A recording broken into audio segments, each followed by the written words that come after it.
What's going on, everyone? I'm Encore. This is Tomorrow Never Comes, and this video is all about conferences. Why you should attend conferences, what's important about the conferences, how do you actually navigate through a conference, and some things that you shouldn't do.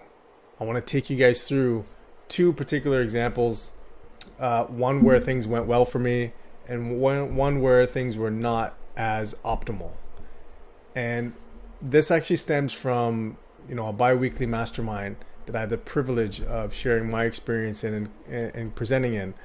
It's through Brian Rowe's London Real Investment Club, and the makeup of this investment club is seven figures plus, and we have some high net worth individuals in there, and the whole goal is for us to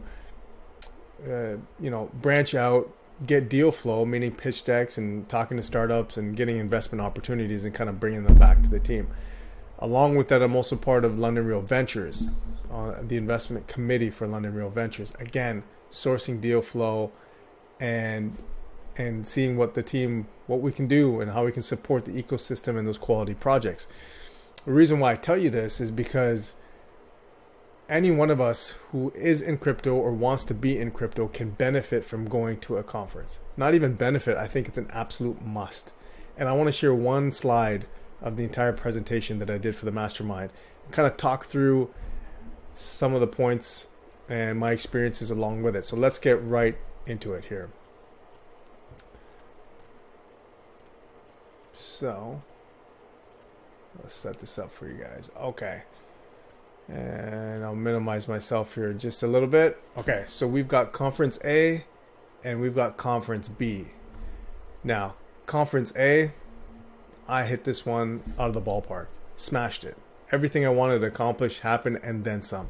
Conference B, I had my standards very low. I hit those key points, but outside of that, didn't do too much with it. Okay, so the first conference here in A was actually a tech conference here in Canada, Toronto, Canada. It's actually called Collision. And I didn't know at the time that 99% of the conference was tech and 1% was actually crypto. So a 3-day event, 2 days were tech, and the last day was crypto. But here's why things went so well. And this is what can be applied to any conference.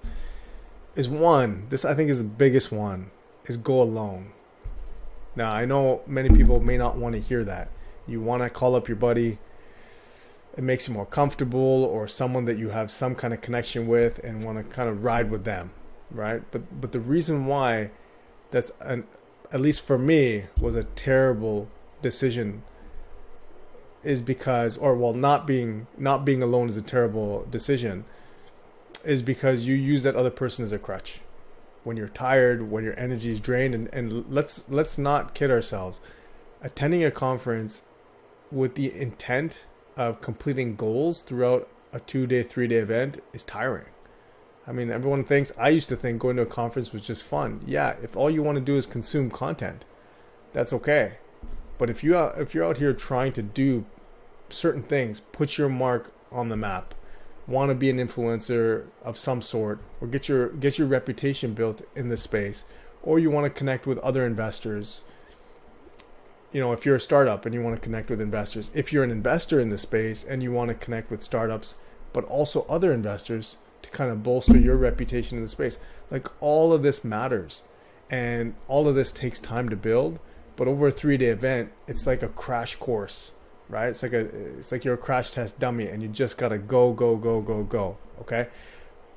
But when you're not alone, you've got someone to use as an excuse.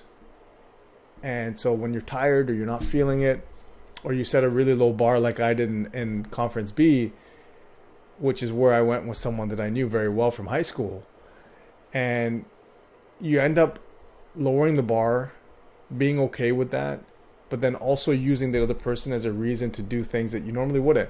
Like, for example, myself and the other person, all we did for the most part was hang out with each other. And then when it's time to eat or lunch or snack, it becomes an hour and a half, an hour session, as opposed to being very direct in what you're trying to do. Take a break for 30 minutes, move on to the next person. I mean, that's the goal, right? That's the goal that I had, was to network as much as possible, but also with the intent of investment opportunities, which for me, a lot of times can mean receiving a pitch deck. And if you're not familiar with what a pitch deck is, it's literally a startup creates something that highlights why you should invest in their project. Or for me, it's connecting with other investors who have access to deal flow, as we call it, or pitch decks, and maybe we can share. So that was my intent. And I went through hard on that. On A, and B, not so much. A, I had, as mentioned, intent. I knew exactly what I wanted to do. I knew I was committed to it.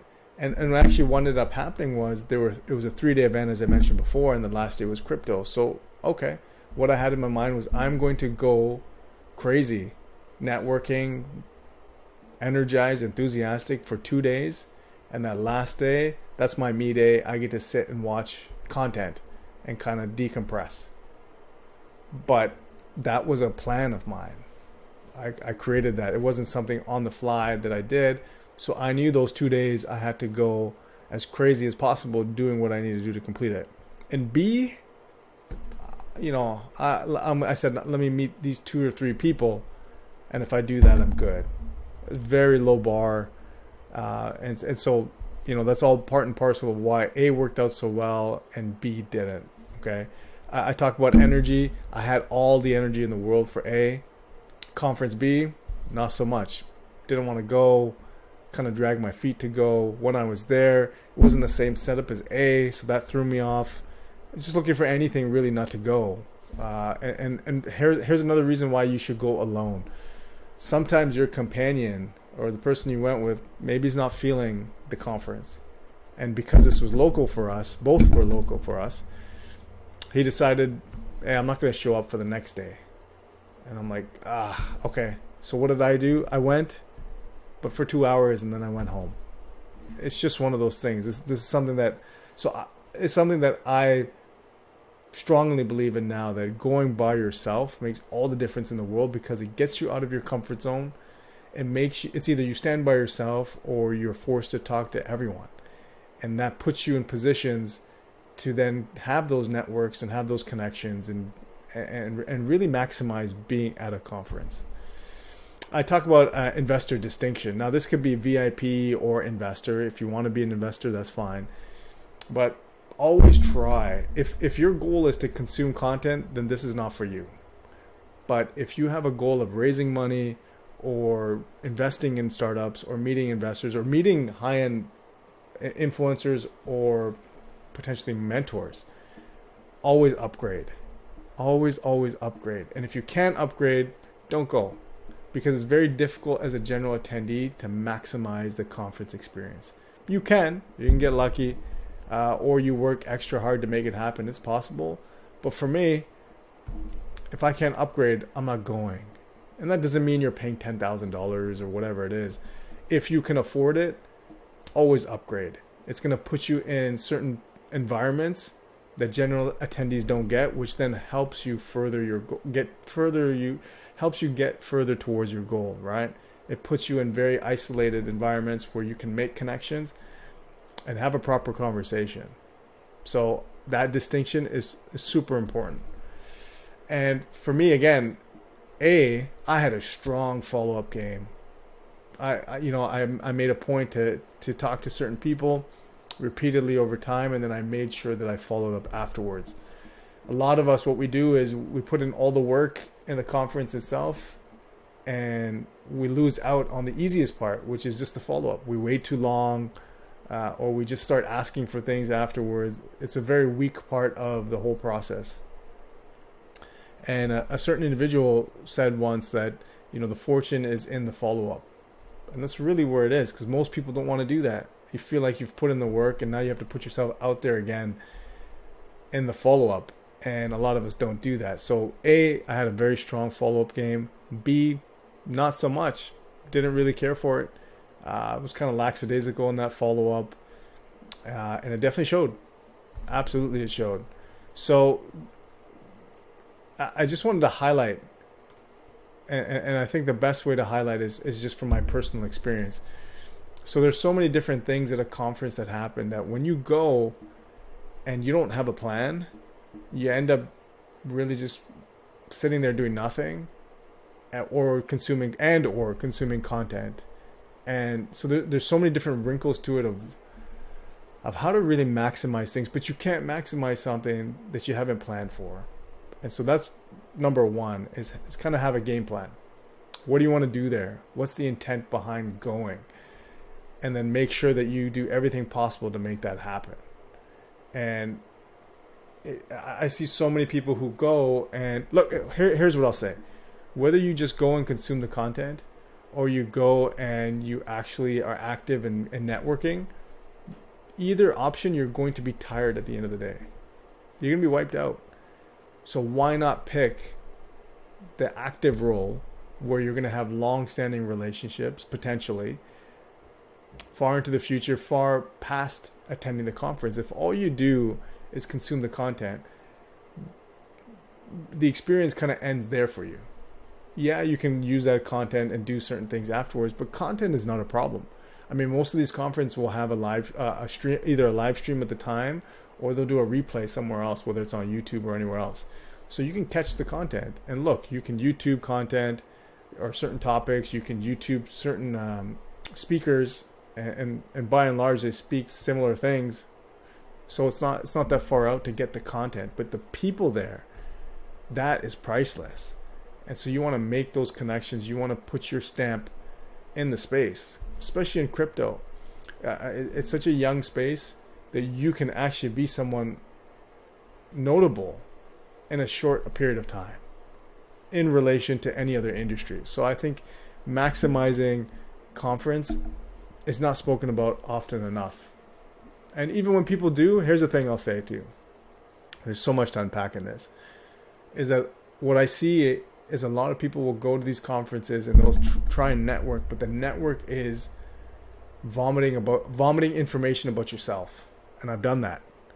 And you think that whatever you say, hopefully somewhere in there, the other person will find value in it and want to connect with you, as opposed to really engaging, being present. Someone, shout out to Gail, by the way, who mentioned this in our mastermind today, that when she was present, she made a active intent, focused intent, to be present in conversations, to remember certain things about people, to remember where they had the conversations, and then when you met them again, she could actually relay that information, and people would be like, "Oh my God, you remember!" So you stick out.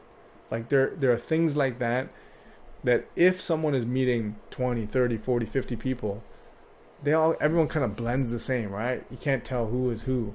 But when you are actively listening and you're present and you remember things and you're relaxed about the conversation, you're not worried about what the next question is or do I need to say something intelligent. You're just in the flow, in the present moment. People remember that. And when you have energy attached to that, a vibe, a body language where, hey, I want to speak to you, automatically the other person kind of gravitates towards you and wants to speak to you as well. And they remember that. So there's different tactics, different strategies to use at conferences. And look, I'll say this, like, tech conference was great. Even though I didn't do so well on the crypto conference in relation to the tech conference, crypto conferences, everybody's willing to speak to everybody. They're so enthusiastic. They want not only just to benefit in terms of their own projects if they have a project, but they want to kind of see everybody in that space do well. Very easy to engage people. So I would say it is a must to go to a crypto conference. Try and schedule one for this year if you already haven't, 2022. And a great thing that I'm going to be doing for 2023 is to actually pre-plan. Have a nice little schedule going of, maybe every quarter hitting a conference, which can be tiring, but I think long-term is beneficial. So I wanted to share that with you guys. I think there's so much value in conferences outside of just talking, right? There's a whole strategy and a tactic behind even closing the deal when you speak to someone. You don't want to just talk to them and then they move on and you don't have anything to show for it. No LinkedIn contact, no Telegram, there's no way for you to reach out to them once they walk away. So all of this is important, but just going to a conference, experiencing it, and having intent and a plan is going to put you way ahead of everybody else. So I wanted to share that with you guys. There's a lot more involved with that, and maybe we'll unpack some more as we go along. But I thought it was important for everyone to hear that you may not want to go. You may say I'm introverted, and I am as well. I'd rather spend time by myself than in a room full of people. But there's actual value in being there, and there's actual value in trying to be of service to other people, as opposed to just being there to ask for something yourself. So give it a shot if you already haven't. And if you have, I would love to hear your experiences. What worked, what didn't work for you? Did you have a plan? Let me know. Hit the like button, guys, if you like videos like this. I want to share more things about what we discussed in the Mastermind. If that appeals to you, let me know and we'll make it happen. So I hope you guys have a wonderful night, and we'll see you in the next video.